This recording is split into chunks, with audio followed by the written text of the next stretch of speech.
Moldovar from Doctor Who, or the Fat Friar from Harry Potter. And this is Everything Geek Podcast. Your attention, masters, mistresses. All systems functional for the Everything Geek Podcast.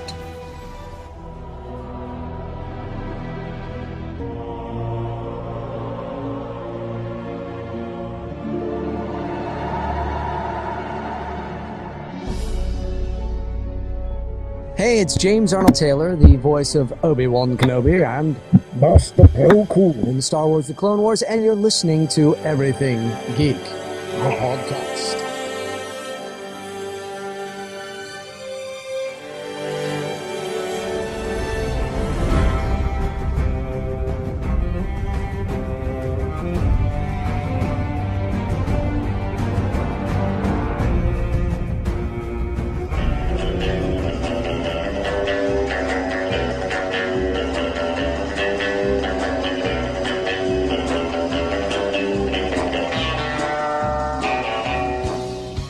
Face it, Tiger. You just hit the jackpot with the Everything Geek Podcast.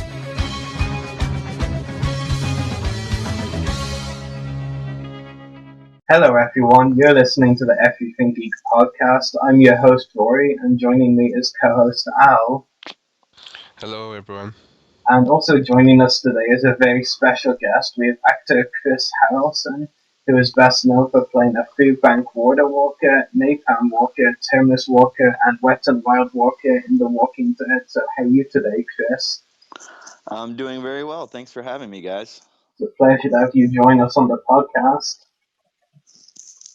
Yeah, it's a pleasure to be here. This should be a lot of fun. This is actually the first podcast I've done related to my work on The Walking Dead, so I'm looking forward to it. Yeah, so let's make sure it's the best. After all, first and best. That would be a nice ring to it. Yeah, let's just go ahead and get the best one out of the way so that we'll set the bar super high and never reach it ever again. Yeah, that sounds like a great plan. I like your thinking. So getting right into the questions, Chris, my first question for you is, how did you decide you wanted to become an actor? Well, that's sort of a two-part answer, if you'll indulge me. I originally had been an actor all throughout high school. The entirety of my 4 years in high school, I was in probably 20 productions in my high school theater from 1994 to 1998. But when I graduated high school, there were no real acting opportunities in Atlanta. You either had to move to LA to try to get into, Hollywood films and TV shows, or move to New York and try to go the theater route. But I was 17 years old and not really ready to leave home. So that just kind of, I never pursued it. Fast forward to almost 1 year ago, in February of last year, Aaron Paul, who plays Jesse on Breaking Bad, I'm sure you guys are pretty familiar with him. He was in Atlanta promoting Need for Speed, and he had a Twitter scavenger hunt where throughout the day he listed 3 separate items that he wanted people to find and then bring to him at an undisclosed location that night. Well, I participated in the scavenger hunt, showed up that night, and narrowly lost out to another person, but I still won free tickets to the Need for Speed world premiere at the Chinese Theater in Hollywood. So that was pretty neat. I flew out there with a buddy, went to the premiere, got to hang out at the after party with Aaron Paul and Kid Cudi and, the other people from the movie. And then afterwards, we were driving back to my brother-in-law's house in North LA, and I told my friend, hey, I think when we get back to Atlanta, I'm going to start doing some work on TV shows and movies. And he was like, oh, just like that? When we get home, you're just going to, be in movies and stuff? And I said, yeah, I think so. So we flew home, a few days later. And a week after we got home, I had booked my first gig as an extra on a movie with Vince Vaughn that hasn't come out yet. And it's called Term Life. So basically, that was it. That experience, I kind of saw how I was a part of an event, and then I thought, you know what, I think I kind of like this environment. I want to do more of it. So we came home and I started pursuing it, and a week later I was on set. It's very nice. It's a great connection, of course, a great key connection with the Breaking Bad. knowing Aaron Paul. That is very nice, very interesting story. Put it all to Aaron Paul, like 100%. If he hadn't done that little contest here, if I hadn't gotten involved in that and, had that experience, I don't think I would have pursued it. So none of this would have happened. Definitely, that's great. My second question is, how did you initially get cast as a walker in The Walking Dead? Did you have to go to zombie school? I did get to go to zombie school, but this kind of actually goes back to the first question. So that first experience on that movie called Term Life, the casting company that booked me for that movie is the same casting company that handles the walkers on The Walking Dead. So off of my initial email inquiry about that first movie, they I guess they liked my body type from the pictures that I sent in. They need people who are tall and on the skinny side. So I think that initial email, they liked me. They liked my appearance. And then I worked on that show for a couple of days, and then on another show that they do called Rectify that's filmed here in Georgia. And so I got an email about 6 weeks after that first experience that said, "Hey, Chris, we really like the work that you've done on these other productions for us. We have another show that we're doing that's about to start up. We were wondering if you'd like to be on it, and it's called The Walking Dead." So I said, "Oh yeah, that sounds pretty neat." So yeah, I did end up going to zombie school. That was like basically the first step. You go there and kind of have a big group audition. And I guess I performed rather well at zombie school. So they invited me out for the first day of filming and made me what they call a hero walker, which is the ones that get the close-up shots and those types of things. And that was it. I mean, from the very beginning, it all moved very, very quickly. It's very impressive, very nice. My third question is, out of all the walkers you have played on The Walking Dead so far, which took the longest to have the makeup put on for?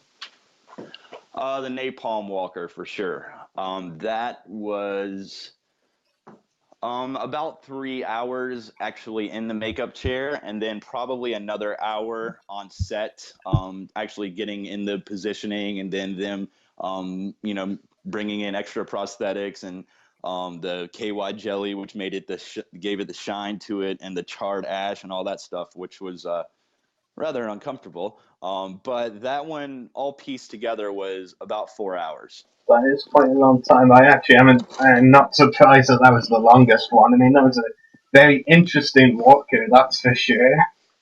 Yeah, those types of scenes, the ones that they don't do all the time, they tend to take longer because there are generally more actual pieces involved. Plus, it's not something that they do every day. So even the work that they do on what I call the normal walkers, while it's fantastic, it's something that they do 3, 4, 5, maybe 5 times a week. So they've got a system down for it. With the specialty scenes like the Napalm Walker and the Food Bank Water Walker, it's different. So they really take their time, and sometimes they're almost those scenes take longer for the makeup because they really are just kind of making things up as they go along. So it's a little bit of just kind of trying things out, positioning different things on you, and saying, okay, this looks right. We like this. So yeah, those types of scenes tend to take the longest. So out of all the episodes I've been on this year, yeah, that one was definitely the longest, the Napalm Walker. Very nice, very interesting. My fourth question is, can you describe the makeup process for a walker on The Walking Dead from your perspective? Sure. When well, it's normally okay, so I'll have to explain it in this sense. There are basically three different makeup processes that are used. There are three different types of walkers. There is a deep background walker, which generally doesn't get much makeup at all. It's the walkers that you see, just kind of wandering through the trees or something like that. But you can't. It's not really focused on their face, so they don't get much of a treatment. Then you have what are called mid-ground walkers. They are maybe in a pack, in a big herd, but they don't necessarily get a shot of their face up close. They're not really involved in a kill scene or anything like that. That process takes about 15 minutes or so, and it's generally a lot of airbrushing. Now we get to what are referred to as the hero walkers. Those are the walkers that you see on the close-up shots. They might get killed by one of the main characters, or perform in a neat type of scene where the camera is actually focused on them. That process generally takes about an hour and a half. So when you're watching the show and you see a regular close-up shot of a zombie, and it's not it's not the food bank walker, the napalm walker, that takes about an hour and a half. And the way it basically breaks down is, and there are several actually great videos online that they kind of show the process if you want to seek them out, either on the AMC website, and I even know that MTV has done some really good behind the scenes kind of documentary type things on it. They did one while I was there this year. And it's kind of neat. It'll show you, like, take you inside the trailer and kind of break down the process for you. But for me, from my perspective, when you go into the trailer, you're in there for about an hour and a half. Generally, the first thing that is done is they will put a bald cap on you. They need to mat your hair down as close to the skin as they can. So they'll put a bald cap on and glue it around the edges of the face and the neckline. After that, generally comes the makeup mask. There are different pieces that they use. Like, sometimes it'll be one actual big mask that fits over your entire face, and it has the foam teeth on it and everything. Other times they will use different pieces. Like, there might be a piece that covers your eyes, and then they use a separate nose piece and a chin piece, depending on the look that they're going for and depending on the actor. So the mask usually goes on after the hair, after they mat the hair down, put on the bald cap. The mask is basically held on with a really strong adhesive glue. So they paint your face basically in this white sort of glue, and then place the mask down on top and kind of gently press it down to make sure that it is firmly adhered to your face. Once the mask is on, they usually go over it with an airbrush. So the mask will be like a basic, a foam color, like an off-white, and then they'll go over it with a darker color to make it, almost look like sort of a skin tone color. And then they'll go over that with black, red, and brown to make it look kind of like blood or dirt or those types of things. And they'll do that on top of the mask, on your neck, kind of on the top of the chest, if you're going to see that through the shirt, and on the bottom halves of your arms. Generally don't go above the elbows because you're always wearing a shirt and you're always wearing long pants, so they pretty much don't have to worry about your legs.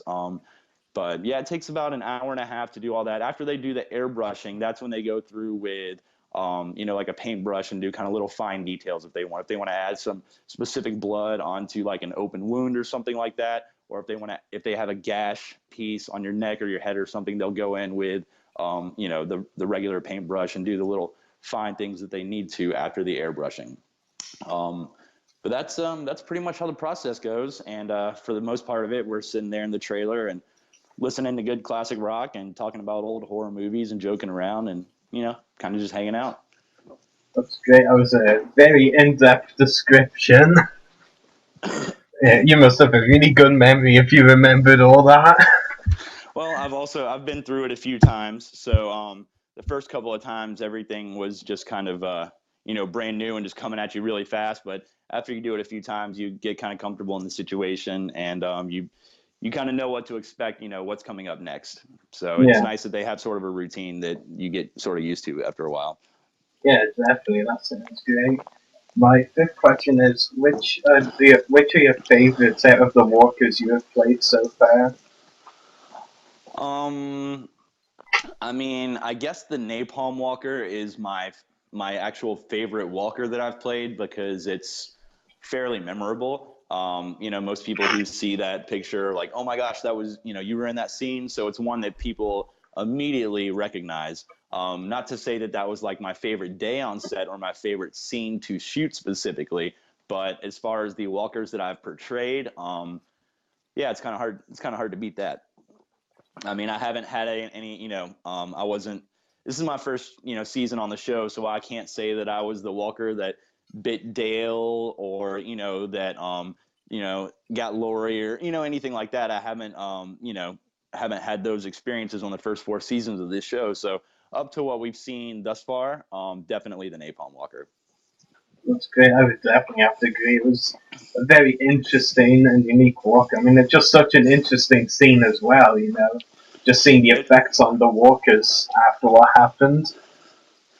It was, and I had no idea that we were doing it that day. I didn't know what to expect with the water walker scene, the food bank. I actually knew what that was because I was the walker makeup test subject for that. So I went in on one of my days off, and the makeup guys used me as basically their test dummy to try out the look that they were going for. When I showed up for the napalm scene, I just thought I was there for a regular day at work, and one of my buddies was on set, and he said, "Oh man, you don't know what we're doing today?" And I said, "No, man, what are we doing?" And they told me, and I was like, "Oh, that sounds pretty rad." And yeah, so it was a surprise to me that's what we were doing that day, but it was pretty neat. Definitely. My final question for you, Chris, is: do you have any upcoming acting roles or any other projects you would like to talk about? I don't have any upcoming acting roles. When I started pursuing it last year, it was mainly honestly, it was kind of like a stopgap and a thing to do in some free time. My full time job had was going into our slow period of the year for about 3 or 4 months. So I said, well, we have all of these productions in town. Let me see if I can do those for a little while to just make up the difference until we're back into our busy season. So I did a lot of work on a ton of other TV shows and movies, but when I started working on The Walking Dead, the experience on that show kind of blew everything else away. So I wasn't really interested in doing what I had been doing before. And at the same time, I got a different full-time job. So once that happened, Walking Dead was something that I had to fit into my schedule. Like when they wanted me to come, be on the show, I had to manipulate my full-time job in order to be able to do it. So it was kind of like it wasn't really something that I considered making a big career move into, but it was something that worked at the time, and I kind of fell into The Walking Dead. That had never been a goal or an intention of mine. But coming up, I do have the opportunity to appear at a lot of different conventions. So I've already booked 10 appearances throughout the rest of this year with many more to come. So that's going to be a lot of my focus right now is going to be traveling around, meeting fans in different cities, doing like autograph signings at different shows and things like that. And if that leads to other opportunities, if I meet people at conventions like agents or other actors or something, and there are other projects that are presented or, that I start talking to people about, that sounds awesome. And I'd love to get involved with those types of things. But right now, it's not something I'm actively pursuing. I've got 2 young children, we have a mortgage and those types of things. So I can't really be out there necessarily chasing dreams right now. But the convention appearances are kind of going to be able to supplant my full-time work a good bit. And so I'm really looking forward to that. That's great, and I'm sure lots of people are very excited to meet you at conventions, and hopefully you can cross the pond at some point, as they say. I'm trying very hard to do that, sir. I would love to. That's definitely on top of my to-do list. That's great, so hopefully we'll see you at convention over here at some point. So, thank you very much, Chris, for answering all of my questions. I'll let my co-host Al ask his now. All right, thanks, Rory. Thanks, Chris. I just got a few questions. I mean, has there been any? I mean, in The Walking Dead, have there been any bizarre roles or something as different as the Napalm or Walker that you've had? That was the most different, I can say for sure, because I think there were 5 of us involved in that scene, and 3 of us had worked very heavily on the show this season. We were involved in the food bank walker scene. We were all 3 involved in the season premiere. So that was one that we kind of all looked at each other like, wow, what have we gotten ourselves into? Like, this is completely different than anything else we've done. Not only was the makeup different, but not a big part of being a walker is the walk that you give. It has to look right and it has to be believable on camera. But in this scene, we were melted to the pavement, so it was an entirely different day on set than anything else we had been through before. The water walker scene was also very different because we were in a tank of water instead of shuffling down a street or strolling through the woods or something. So that presented its own challenges in the way of filming. But the actual scene itself and the Walker that we portrayed, no, Napalm Walker is definitely the strangest and the oddest and the coolest. Definitely was the coolest. I mean, it's so memorable, Napalm Walker. You did an awesome job on that. Well, thanks. Um, yeah, I, I know you mentioned you gave a sort of in-depth view in the makeup and everything. It'll be great. I mean, do you have anything interesting to tell us? Any other sort of backstage insight to the makeup process? Well, as far as the actual process goes, they're always constantly doing touch-ups on set. That's one of the big things. They're constantly taking pictures of us after the cameras stop filming on a scene, because if we have to come back to that scene later, everything has to match up exactly. So every time you're walking off set, there's someone there ready to take your picture, and you hold up a little card with your name on it and the date, so that they can go through, and even in editing, they might have to go through and look at a scene and say, wait, he doesn't look right in this scene, but it's only 30 seconds after this one. They may have been filmed 8 hours apart in the day, so something may have changed. So they're really big on consistency. Even the coloring of your teeth, the blackness on your teeth, like as I mentioned before, the open wounds and stuff like that. If you have any like blood on you, they always have to come back through and retouch those before we start filming again, because everything always has to look consistent. So it's a lot different being on that set than on other sets that I've been on. You might have one or two makeup people that are attending to an entire group of people that are there, but when you're on set for The Walking Dead, each walker basically kind of has, you have your makeup artist that did you, and they're always watching over you to make sure that, nothing changes. And if it does, they have to fix it. So you're constantly being tended to. And it's pretty neat. All business.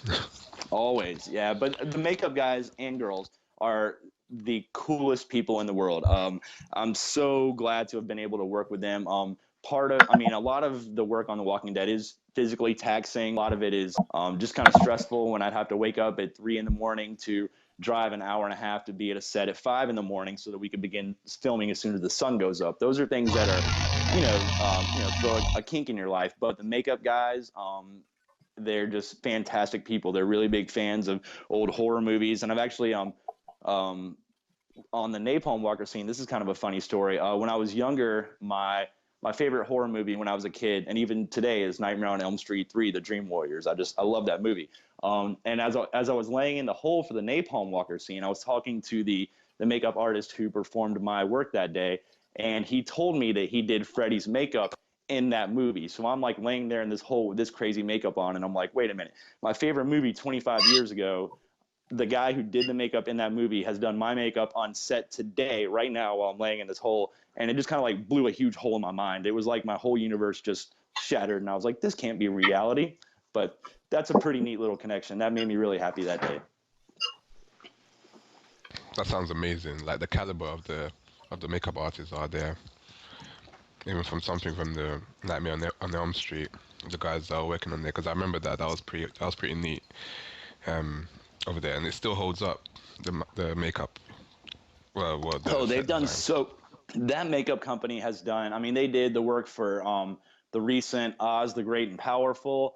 They did work on the Hitchcock movie with Anthony Hopkins. So they do a lot of non horror related work, but it's all just fantastic. When I was in LA, actually, over this last summer, I was given the opportunity to take a private tour of their makeup studio. So they make all the makeup and the prosthetics out in Los Angeles, and they ship it here for use on the production. So I was actually able to take a tour of the office, and it was just amazing to see what they've done and what they continue to do.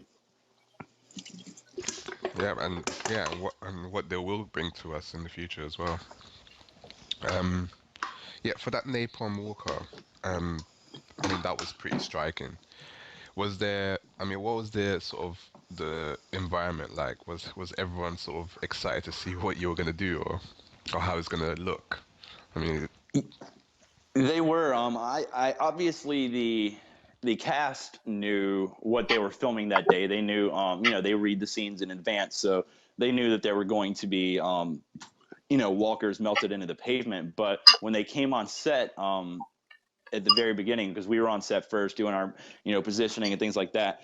And when the actors came onto set, the looks on their faces, they were all like little kids, just like looking at a new toy or something like that. They were just, it was almost like shock and surprise. They couldn't believe like the makeup work, and it was amazing. I remember Norman Reedus actually got out his personal camera and was taking pictures of a couple of us that were like posing for him, and they were just like, "This is great! I can't believe it." So it was a really fun day because it was something new and it was exciting, and the cast, they do this all the time. They work with different walkers every single day. They're always stabbing walkers in the head or shooting them or, pushing them off or something like that. So it's neat for them when they get to do something that's, a little bit different. So that was just that was a really fun day on set. And there were a lot of the cast members there. You had Rick and Daryl were in that scene. Tyree, just a ton of them, almost everybody, So it was a fun atmosphere. It was really, it was physically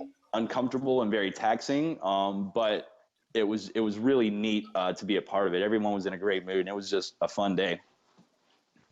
A true hero walker day, right? It really was. It was pretty neat. It was just one of those days where usually, like I said, the cast is just used to it. They're used to the walkers, but it was one of those days that anytime you were, if you were walking to get a drink or to, use the restroom or something like that, like eyes were on you. People were just staring at you all day. Like, I can't believe what I'm looking at right now. It's so weird. And it really was weird because, and we were half zombified since we were laying in a hole. The bottom half of us had nothing to do with zombies. So I was wearing my own jeans, like my Nike Air Max sneakers. So I'm walking around the top half of me looking, all pretty gross and melty and stuff like that. But, the bottom half of me is just wearing my normal jeans and sneakers. And it was a kind of an odd look, I'm sure.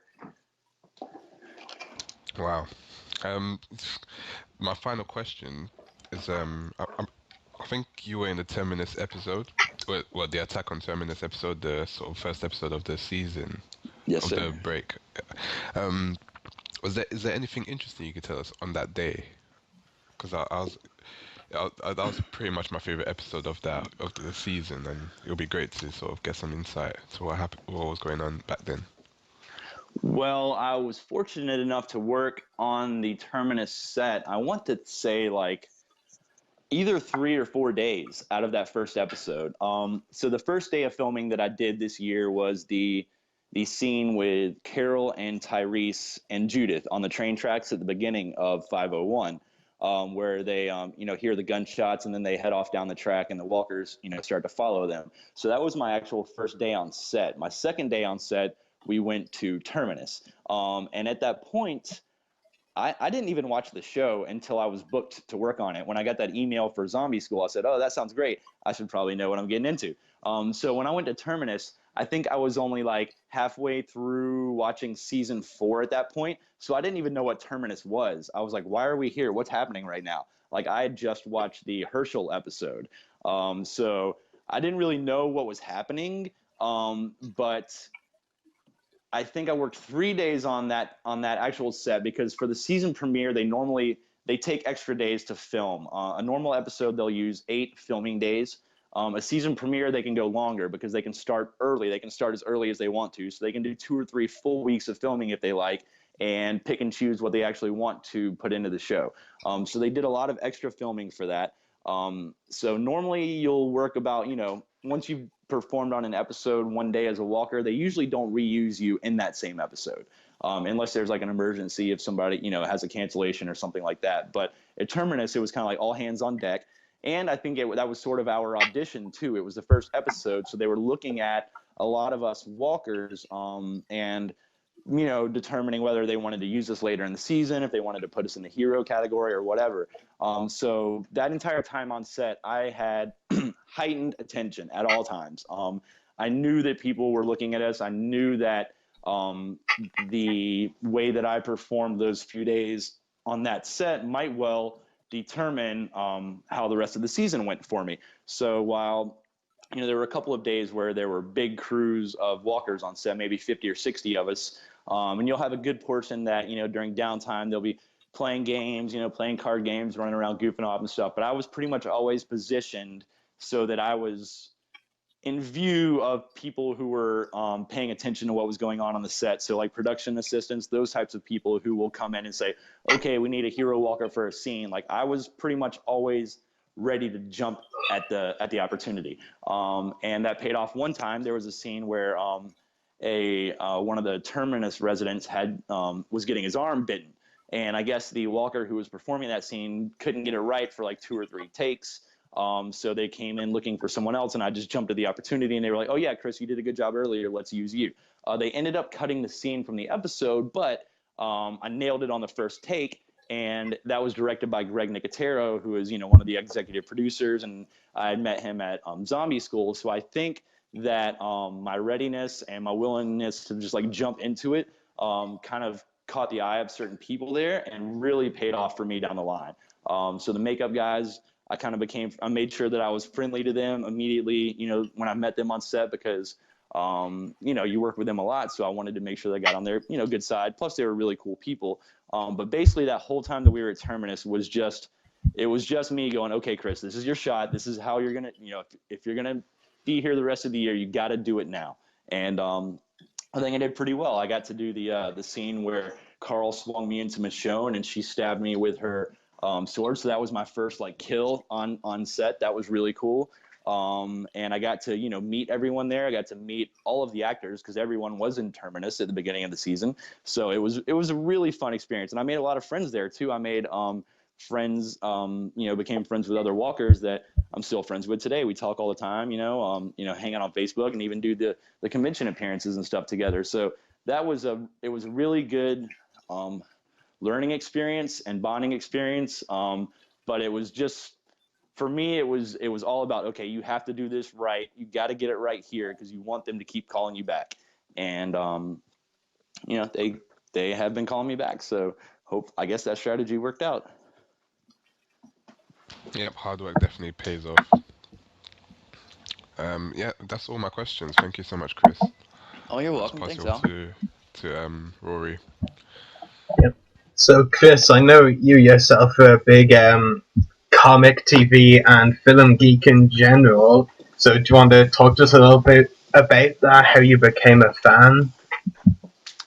How I became like a comic book fan and like that type of thing.